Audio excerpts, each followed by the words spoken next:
Hey guys, it's Sam and this is my May wrap-up. Before we get started, I know that the last few months, but especially the last week or so in the United States in particular, has been a lot and very exhausting for many people. The exhaustion I feel as a white woman is nothing in comparison to the exhaustion that black people have felt in this country for years, and the sadness and the rage and the frustration that everyone is seeing is completely justified. So I do stand with the Black Lives Matter movement, I stand with the protesters. Particularly if you are a white person or a non-black person of color, I recommend checking out the resources, especially that have been going around Twitter and a lot of social media platforms, to inform yourself on what you can do to help. If my support of Black Lives makes you uncomfortable or angry and you don't want to address that in yourself, then I do encourage you to leave. I do not need your viewership. And someone pointed this line out to me on Instagram: this is not an airport, so you don't need to announce your departure. You can just go. Anyone whose beliefs infringe on other people's basic rights to safety and freedoms doesn't need to be here, and I don't need your viewership. So I did go back and forth on if I wanted to film a video with my wrap-up because it does feel so trivial, but I know myself, one of the only escapes from life, even in the last few months before all this happened in the last week, has been reading. So if you feel like you can take a break and recharge, I encourage you to do so, whether it's with this video or with something else. I know there's not a lot of places to go right now to recharge, but it is important because you cannot set yourself on fire in order to keep other people warm, so you do need to recharge yourself in any way that you can while still being an active participant in what is going on. So with all that being said, I did read 11 books in May, which was a lot considering that Tome Topple also happened, and a lot of these were fairly big books.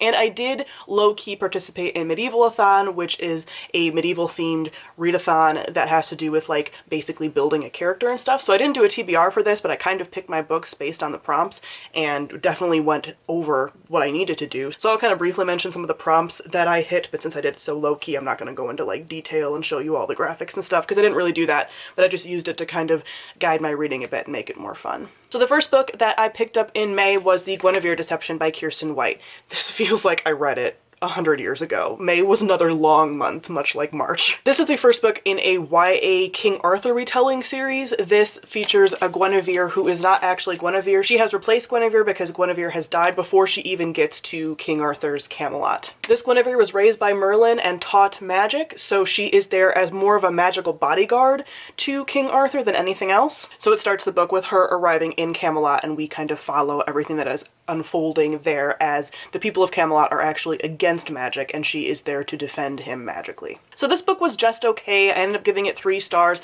I'm not particularly attached to the King Arthur mythos. I mean, I know enough about it from pop culture and stuff, but I haven't looked into it a lot. I don't read a lot of retelling, so I'm just vaguely familiar with things. So if you are more of a fan of the King Arthur myth, this might make you possibly angry because I know it does venture a lot from the traditional retellings and stuff that we do get. There are parts that I liked about this, mostly to do with the magic, because a lot of the magic is so nature-based and so nature magic-based, and there are some different threads of like mystery and stuff with who this Guinevere is, because there's a lot of mystery with that and where she came from that she doesn't even really know. But ultimately I found this to not really capture my attention. It was a quick read, but mostly I don't really care. Like a lot of those questions that I had at the beginning of the month, like I don't even really remember.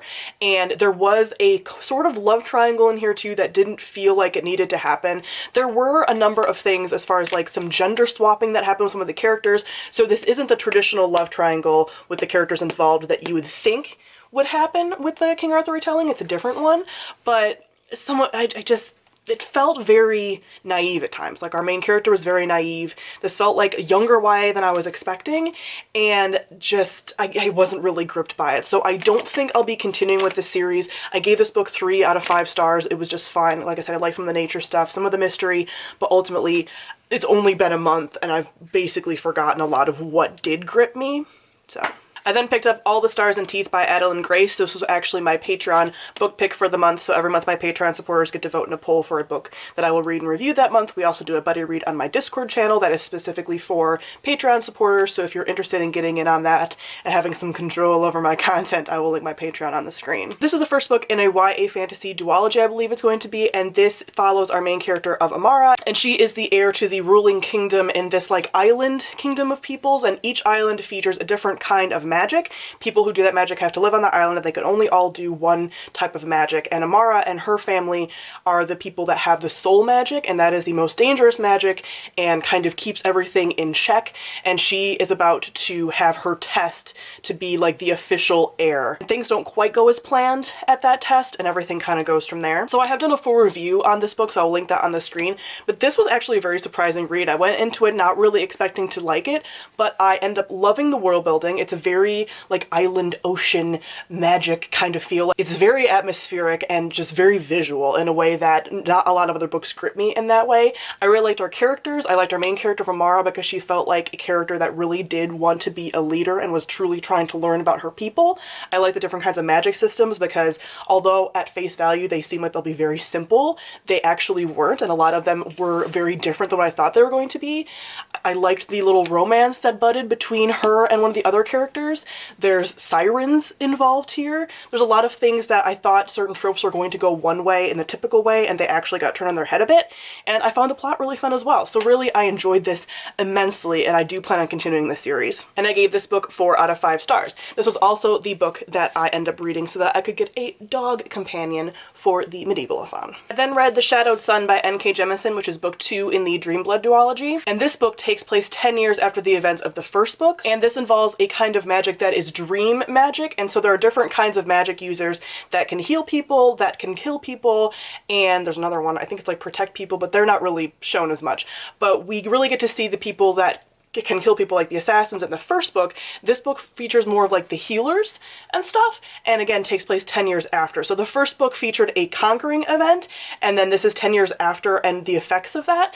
And there are a couple of crossover characters that you get to follow, but the characters that were the main characters in the first book are not really main characters in this book, and you get new characters. So it is really interesting because you do get to see the long-term effects of changes to government structure and the religions and just the impact of the events 10 years later and what that's done, what people have learned, what they haven't learned, and all of that. So this was very interesting. There are some triggers in this book for incest via rape as well as child abuse, so be aware of that. If you are familiar with N.K. Jemisin, you know she does not pull her punches at all, and that is definitely true for this series as well. I enjoyed this book, I think, a bit more than the first book, although I felt a bit more attached to the characters in the first book. This series in general kind of keeps you a little bit at arm's length from its characters. It's a lot more just about like the systems that are in place and how those characters are part of those systems and how they are kind of impacting things, but generally speaking it's more about like a big picture than following characters specifically. Like I don't know, I say that, and then there are some characters in here that I really liked, and the plot and the political intrigue of seeing the long-term effects of what happened from book 1 made this a little bit stronger for me. So I ended up giving this book 4 stars. This is my second series by N.K. Jemisin that I have finished, and I do look forward to reading the Inheritance trilogy, which is the last series by her that I haven't finished, and by then I'm sure she'll have written more stuff, and then I'll have more series to choose from. And that book allowed me to have daggers for my weapon because it was finishing a duology. Then I read Kingsbane by Claire Legrand, which is the second book in the Imperium trilogy. This is a young adult fantasy trilogy that features 2 main characters that are 1,000 years apart. 2 women who end up having very powerful magic but different kinds of magic and are living in the same world, but again 1,000 years apart. So one you get to see kind of the past, and one you get to see kind of present day and how their actions sort of impact each other, because there's some crossover there. I can't go into too much because this is the second book in the series, but I have done a full review for this book, so I'll link that on the screen. I really enjoy this series. This series is definitely more like upper YA. There's a lot of things in here that are a little bit more mature, more in line with people that maybe enjoy like Sarah J. Maas and like the Truth Witch series and things like that. What I really enjoy about this series is that both main characters, both women, are very angry, and their anger shapes their decisions in certain ways and makes sense, and they are allowed to be angry. They're also 2 women that are fairly sexual. It was a thing in the first book, but it's even more, I would say, graphic in this book. So if you don't like sex scenes in your books, you might want to skim over those parts. I feel like some of the scenes were more graphic than I've even seen in some of the adult romance that I've read. But I really love the world in here. I like to see how the government is different in both timelines. The magic is very interesting. There's angels in here, but they're a different kind of angel than you're used to seeing. And the magic is a lot more like elemental and stuff. There's also some elements of time travel magic that people can do. And it's just very complex and very interesting. The only thing that I didn't quite connect with in this book was the romances. Both characters do have romances, and although in one of the situations one of the girls did hook up with somebody before her romance was like solidified, and they didn't have any kind of romantic like anything after, which I thought was really interesting because it could have been a love triangle and it's not, and that was beautiful and wonderful. But as far as who the characters are actually ultimately paired with, I don't really like either of those relationship dynamics. I don't quite understand them myself and can't quite pull for them.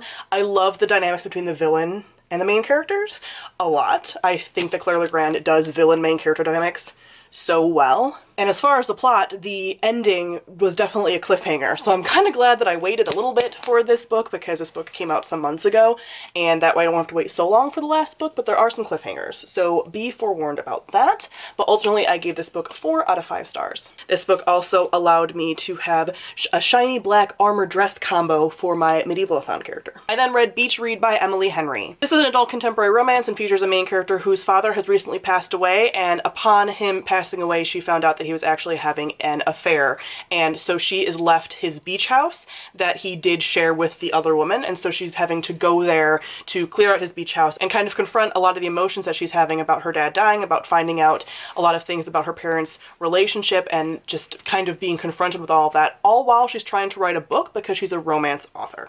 On top of that, while she's in this town, she runs into her arch nemesis from college, who is a kind of stuck-up, condescending literary fiction writer, and he's also trying to write a book, so they end up challenging each other to write a book in their genre. So she has to write a literary fiction and he has to write like a happy romance, and everything kind of goes from there. So this book, I've done a full review on already, so I'll link that on the screen, has become one of my favorite romances that I've read so far since getting into the romance genre. As you can maybe tell from the synopsis, it has a bit of everything. So it has very layered, complex characters. It's very focused on these characters, but it's not just about them forming a relationship, it's about both of them overcoming different things that are going on in their lives. A lot of the stuff that's happening with January, but as well as this guy, Gus, and what he has gone through, and then how they're relating to each other, how they're communicating. They have a very mature relationship and friendship that does form where they do talk, which is great, and there's not a lot of drama just for the sake of drama. I talk about this in depth in my review, so I don't want to go into it a ton here because I do have a lot of books to talk about, but I enjoyed everything that this book gave me. Obviously, there's some triggers for death of a parent and cancer. I think all of the complex topics that were handled in here were handled really well, and it's a wonderful mix of all of those topics and all of that reality as well as hope, and it was just wonderful. And I do plan on getting a physical copy of this because it is a book that I plan on rereading throughout my life, probably. There were so many moments that just hit me when I was reading them, not even necessarily for any particular topic. There were so many different things that this covered, and I just was crying through a lot of it, not even because it was necessarily sad, but just because I felt so, like, seen by certain lines. So I ended up giving Beach Read 5 out of 5 stars. Going from a high to a low, we have The Selection by Kira Cass. This was a book that we read for the House Salt Book Club, but we ended up picking this book because we wanted something that was going to be a quick and easy read, and some of us had already read this and knew that it was a quick and easy read. I personally hadn't read it, and we also wanted to kind of talk about it because the adaptation news had just been announced when we decided to pick this book for our next read. So wanted to kind of see that in light of a lot of the book community buzzing about this book again. This book was a very hyped book on BookTube years ago, so I'm sure many of you had read it, but it's the first book in a dystopian YA series that follows America Singer, and it's basically a Hunger Games meets The Bachelor, sort of, where she ends up going and being picked to be one of the selection to potentially marry the prince of this country. And since it's a dystopian future, there are some elements of like rebels, there's a caste system, so America is from like a lower caste, and she does actually have a boyfriend back home, and so that adds some conflict. I'm just kind of like skimming over this because I feel like a lot of you have read it, so I'm kind of giving cliff notes to remind you of what this is about. But this was a book that I ended up not liking. I kind of knew going in I wasn't going to love it, but I was okay with reading just kind of a fluffy book. This was very easy to get through. I listened to it on audiobook on a very fast speed, so that was kind of nice to not have to really like focus too much on this. It was kind of hard given current circumstances to listen to a story in which the character doesn't have a lot of awareness. The thing about America Singer that I wasn't really annoyed with her when I read it, but after I finished it I was like, oh, there's a lot of annoying things about this character.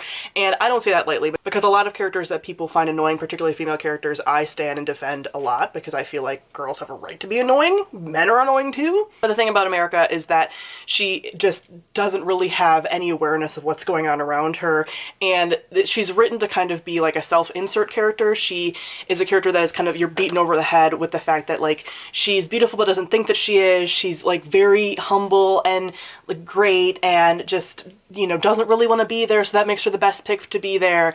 And she's not like other girls, and she likes to eat, and all of these things. There's a lot of criticism of other women in the story, and then a lot of the side characters, again, just don't really have any backstory. You don't get to know any of them. And as far as the guys in the love triangle, it's best described as one is kind of a fuckboy and the other one is like your stereotypical nice guy that's like maybe not really even that nice and kind of bland, and they're both not great. So this was not super fun to read. I did a full review on my Goodreads if you guys want to check out like my in-depth thoughts about why I didn't like it, or you can also check out the live show. But I'm giving this 1 out of 5 stars. Not because I actively hated it while reading it, because I didn't, but just like nothing really happens in this story. I feel like it's a trilogy that I'm not going to continue, but from what I've heard, it could have been condensed into like maybe just 2 books. And yeah, not a lot really happens. And I didn't find myself really caring. I think a lot could have been done with the whole Bachelor element, and even though I hate the Bachelor TV show a lot, I think what makes it interesting is like the drama and seeing everything going on, and we don't really even get to see that. So a lot of it just felt kind of like haphazardly thrown together, and then nothing really happens. So 1 star. I then read The Ruin of Kings by Jen Lyons. This is the first book in a adult fantasy. I think it's going to be a trilogy, but it could be more books than that. And this follows our main character of Kieran. At the beginning of the story, he is already in jail, and he's sort of telling his story to his jailer, who is this like shape-shifting demon who he has known kind of for years. And so he tells his story, and then she tells his story from the past. So he's telling more like present day story that led him directly to what's happening now, and she's telling the past story that eventually connects with the present story. And then you also get not quite footnotes in the way of like Nevernight, but similar to that, because both of these stories are being transcribed by someone else, a character that's actually in the story, but you don't find out who it really is until later. So Kieran was orphaned as a young boy and was raised by a musician in a, is it kind of like a brothel? I'm trying to remember the very beginning of this book. So he's raised in kind of like a found family situation, and he has this magical gemstone that he doesn't quite understand, and that sort of motivates a lot of what ends up happening to him, and it has a lot of impact on everything because he ends up being somebody that's very important to the political structure of this world, the magical structure of this world. That is a very vague synopsis because this book is like very kind of complicated. So there's a lot of political things going on here. There's a lot of different kinds of magic. There's a lot of like different kinds of gods who are very much real. So there's like death gods and gods of luck and gods of like thieves and things like that. There's demons that are summoned that do a lot of the magic, but then there's also other kinds of magic. And a lot of this magic involving like these kinds of stones and rocks and things like that. There are also dragons. I'm trying to remember all the stuff that there is. There's witches and stuff and like mythological beings, and yeah, just a lot going on. I ended up listening to this on audiobook, and I highly recommend the audiobook because there are different narrators for each point of view, and then as well as the cliff notes, so that was a little bit easier to follow. I will say what made this really complicated is that there are a lot of characters, and there's very vast family trees for those characters and how they're all interconnected.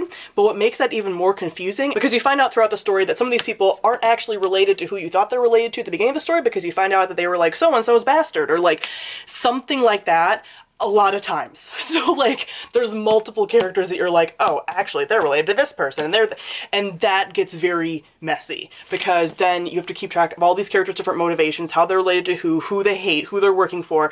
So yeah, there's a lot going on with this, and I found myself getting a little lost, and I'm pretty used to reading adult fantasy that's pretty complex, and I would get lost. But I do find this world fairly interesting, and I do think I'll continue. I'm not in a huge rush to continue with this series, but I think I'll just continue listening to it on audiobooks. When I have no audiobooks to read, I'll be like, oh, I'll get the next book in this series, because it's just interesting enough. But I don't know if I'll be like super motivated to just continue with the series. Like, I'm not in a rush to continue with it. So I ended up giving this 3.5 out of 5 stars. Then read The Phoenix Empress by Kate Arsenault Rivera. This is the second book in the Tiger's Daughter, or no, Their Bright Ascendancy is the name of the series, although it's never written on anything. The first book was The Tiger's Daughter, and this really is just the continuation of the story, following 2 warrior women in love in an Eastern Asian inspired culture. So I will link the same things that I linked for The Tiger's Daughter when I first read it. This book kind of blends both Chinese, Japanese, and I think another culture's like mythology and words and like naming systems into it. And so there are some issues with that I can't really articulate because I don't have any expertise in that.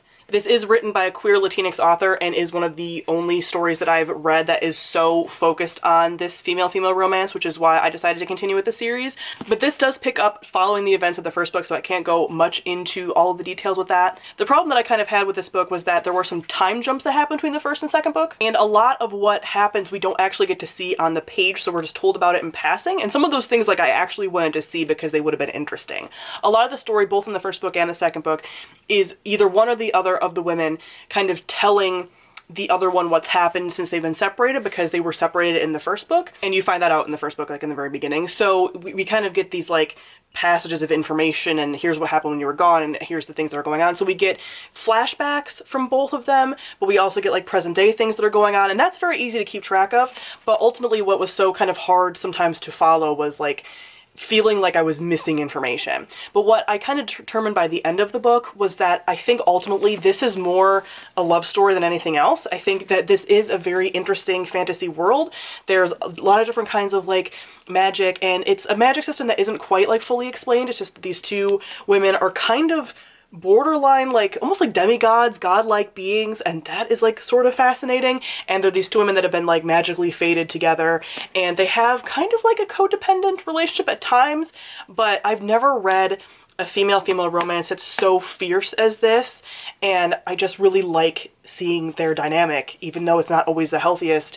But it's just, I've never seen a story, particularly a fantasy story, so centered on this relationship between two women. There's a lot of history there, their families have a deep history, and again, it's just very interesting, and just the magic and stuff is just very dark, almost like a grimdark feeling, and is interesting. But I go into it expecting more of like that plot, and I don't really ultimately think it's about that at the end of it. So through most of the book I didn't think I'd continue with the series, but I do own the last book, and by the end of this, like the last little bit, I was like, I think I could finish it. So I'm on the fence. I don't know if I'm going to finish this, because this was more disappointing than the first book. I really enjoyed The Tiger's Daughter. It was like a 5 out of 5 star for me, but I'm hoping the last book might make it up to me, and I might continue, because I do own the last book. But I gave this 3 out of 5 stars, and this was the prompt that I used for getting a sword for my Medievalathon character. I then read the FiveYear Plan by Carla Burgess. This was a book that I got an e-arc from NetGalley, and this is an adult contemporary romance, and it follows Aiden and Orla. Really, it's just Orla's story. We don't get Aiden's perspective. But these are two characters who 5 years ago had a summer romance. So at the beginning of the book, we see them in sort of like present day, when they haven't seen each other in 5 years, and then it flashes back to how they met and how they originally did get together, and kind of like what happened in the interim. So we get to see them when I think she's in her like early 20s and he's in his late 20s, but he is this wildlife photographer in her area that is photographing otters, and she is sent as a journalist to do an interview with him, and there's like some unlikely events and stuff, and they end up forming this friendship, and then ultimately this relationship that ends up having to end, and they know that it has to end before they even start it, because he is going to eventually be going away to do more wildlife photography. And you know this at the beginning of the book, because you know at the beginning of the book that they did not stay together those 5 years. So this was cute, but I found myself struggling sometimes with it, so I ultimately did pull for them, because Second Chance Romance Man might be one of my favorite categories that I like almost universally do love. Like, it just pulls at my heartstrings, and I don't even really know why. Like, why do I love it so much? I don't know. I'm gonna like deeply look into that. But Aiden sometimes made it hard for me to pull for him, because he's a character that, like, he's depicted as a very nice guy, and he is, and he doesn't really have like malicious behavior, but there's things that he does that are almost like red to yellow flags for me. Like, he's sort of, he doesn't listen to Orla when she tells him like no about things. Like, nothing sexual, he doesn't take advantage of boundaries there, but like anytime that she makes a decision, he's like, no. You know, like if it goes against what he wants, which I find really irritating. He also doesn't use his words and communicate very often, and he does that like thing that some people do that's very immature and not healthy, where he's like, you know, she's like, why are you mad? And he's like, figure it out. No, you are an adult. You're an adult man that should know how to use their words by even the beginning of the book when he's like 28. So figure that out. Also, there's a lot of him being like, you know, I don't do relationships, and like, you know, women always get mad when I like leave them. So he has this like fuckboy behavior, but it doesn't read as malicious, but I still get angry at him. But then I also pull for them. So it's irritating, actually, but it's just that damn second chance romance that gets me. So this was cute, had its issues, and ultimately was like kind of slow at times because there's a lot of focus on like the nature photography part of things, which is adorable, but like I don't need to know a lot of like information about otters and stuff. So there were some things there that just were like, I didn't need this. Also, there's a few times that like obstacles are thrown in their way that are gotten over fairly quickly, but it's just like, it feels very contrived. It's like, you didn't even need to add that thing. So that's a little annoying. So ultimately, some of the issues I had with it, even though the couple like made me pull for them, I end up giving it 3 out of 5 stars because my heart cannot overcome the blatant issues that I saw. And for that, I got a bow for my character from Medieval-a-thon. Oh, I forgot to mention, but I did a Tome Topple vlog so you guys know, but I did read the Phoenix Empress for Tome Topple, and then I also read the Black Prism by Brent Weeks for Tome Topple. This is the first book in an adult fantasy series, and it follows kind of 2 main characters. One is Kip, who is a like 14, I think, year old boy in this village that is about to be like massacred, and he is discovering that he actually has a magical ability that he never knew. And then Gavin is one of the leaders of this world, because this magic system is sort of hard to explain, but it has to do with like being able to pull magic and create things out of colors, like the spectrum of color, and how powerful you are depends on like how many colors you can actually pull from and which colors you can pull from. And Gavin is the prism, which means he can pull from all colors, and he also doesn't get like exhausted in the same way that other people do, and he doesn't necessarily like die from overusage. Like at a certain point he will die, like they always die at a certain interval, the prisms do, but other people can just like kind of burn out on magic and he won't. So we follow those 2 characters primarily, but there's some other side characters that we do get their POVs as well. That's like kind of the gist of it a little bit. And obviously those 2 like main characters' lives like do eventually intersect and everything kind of goes from there. So I do plan on doing a full review on this to discuss my thoughts. This magic system was kind of hard to get into. Like it was a little bit confusing for me. I feel like it wasn't until like halfway to 3/4 of the book before I like kind of was able to conceptualize and understand what was going on. But ultimately I did like the character bits the most, while also really being annoyed with some of the character bits. So Kip as a character is very frustrating. Obviously he's a teenage boy and he acts like it, but he's like infuriating. And also this book is so fat phobic, mostly around Kip. Now I don't mention fat phobic language all the time because sometimes it's just like a one-off line and like the story doesn't focus on it so much. This story is like so completely fat phobic in a way that was just like in your face, beating over the head with it. Kip is constantly talking about how fat he is and how that like makes him worthless, and I get that from like a self-esteem angle, but also when the narrator is describing other characters. There's one scene of a woman that she's described as fat in so many like just disgusting ways that is just like, yeah, okay, I get it, you hate fat people. Like there's no other explanation for why you would just like beat someone over the head with this description of this person that is like a not even named character. So that always pulled me out of the story because it was completely unnecessary and not relevant to the plot whatsoever. But then the other characters I really enjoyed. So Gavin as a character I really grew to love, and he's very complex, and there's a lot of things you find out about him throughout the story that are just like very twisty and just like he is not what he necessarily seems, but I'm definitely pulling for him. And then a lot of these side characters that he surrounds himself with are very interesting. But it's a shame because the younger characters like Kip and then a couple of the other like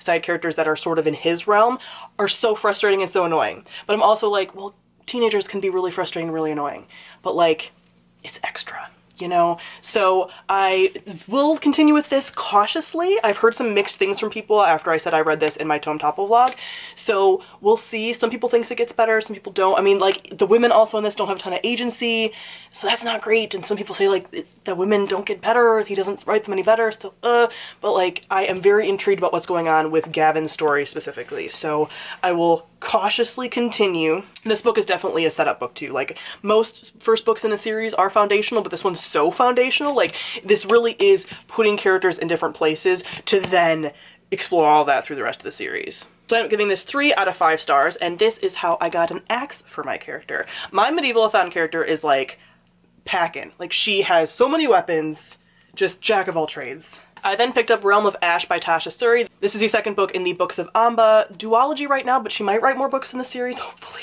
But the first book was Empire of Sand, which was one of my favorite books of last year. And this, similar to The Shadowed Sun, takes place like about 10 years after the events of the first book, and this follows the main character from the first book's sister, who's now an adult. And she is more a part of the other part of society. So within this world, there are like two main different types of people. There's like the Amban people and the Emrithi people, and the Emrithi people are the people that have been like marginalized and abused by society, and then the Amban people are kind of the people in power. And so Ara has been raised more in the Amban culture, and so we get to see the effects of what happened in the first book, and then how people who are on like the side of the Amban culture are like interpreting everything, and how like changes need to be made and people need to kind of like come together, but there has to be like a lot of hardship and it's going to be like a struggle and everything. So I loved this. So this book, because I'm not really going into like what this is like technically about, but at the beginning, Ara is a recently widowed woman, and she is discovering that she does have some magic that she's been trying to cover up for years, because she is this mixed race Emrithi and Amban woman. And so the Emrithi people, like I said, have this like magical connection to this world and different rites and rituals, and like this connection to kind of these like immortal shadow spirit monsters. So she has that going on, and you learn about that a lot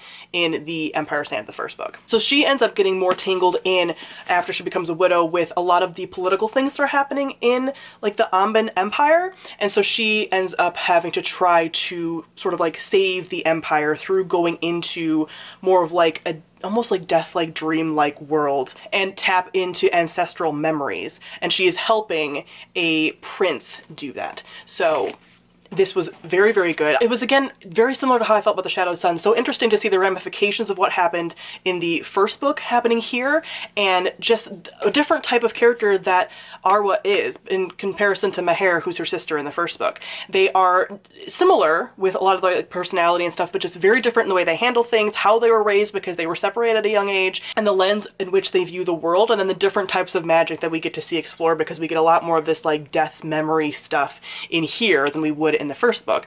So I just deeply enjoyed this. It's a lot more like political intrigue and that element of it than the magic element, although that's still like a big part, but it's much more political. And again, I just liked seeing just the ramifications there. And I didn't quite connect to the like, romance element as much as I did in the first book. The first book's romance is just like one of my favorites of all time. I enjoyed this one, but just not quite as much. Like it didn't wrench in my heart the way that the first book did, but I still really deeply enjoyed this, and this is one of my favorite fantasy series that I've read, and I gave this 4.5 out of 5 stars, and I hope she returns to this world. And for this book, I got a shield for Medieval-a-thon. Then the last book that I read this month was The Wise and the Wicked by Rebecca Podos. This is a YA contemporary fantasy. It's a standalone, and this follows the main character of Ruby, and she comes from a family of sort of like magical women. So her family is Russian, and they fled from Russia years ago because people were hunting them. And when they fled their home, they lost a lot of their magical abilities, but they still all have the ability, because they're all women in the family. All the women in the family have the ability to see the day that they are going to die. They end up writing this down, and then there's like a whole ritual around it, and they can't change it. Everyone's like, there's nothing you can do to change it.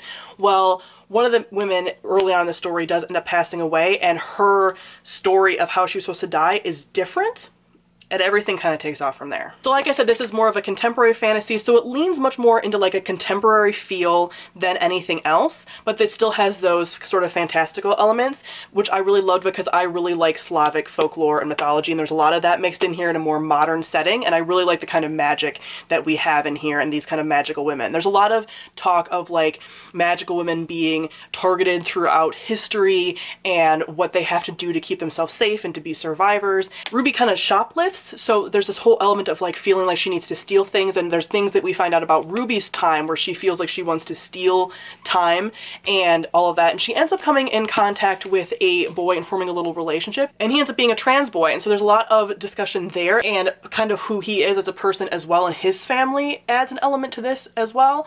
So there was a lot of discussion just here of like family, magical women, Slavic folklore, mythology, and just also finding someone that you connect with at like a young age and who kind of understands you. So I enjoyed a lot of things about this, but ultimately the ending just kind of felt very sudden and didn't really wrap up a lot of things. Not that I necessarily need stories to wrap up, I kind of like bittersweet endings sometimes, but it just felt like there was some things that just weren't really fully explained or fleshed out, and I didn't really feel like an ending for a standalone book. So I ended up giving this 3.75 out of 5 stars, and this is how I got a Fox companion for Medieval-a-thon.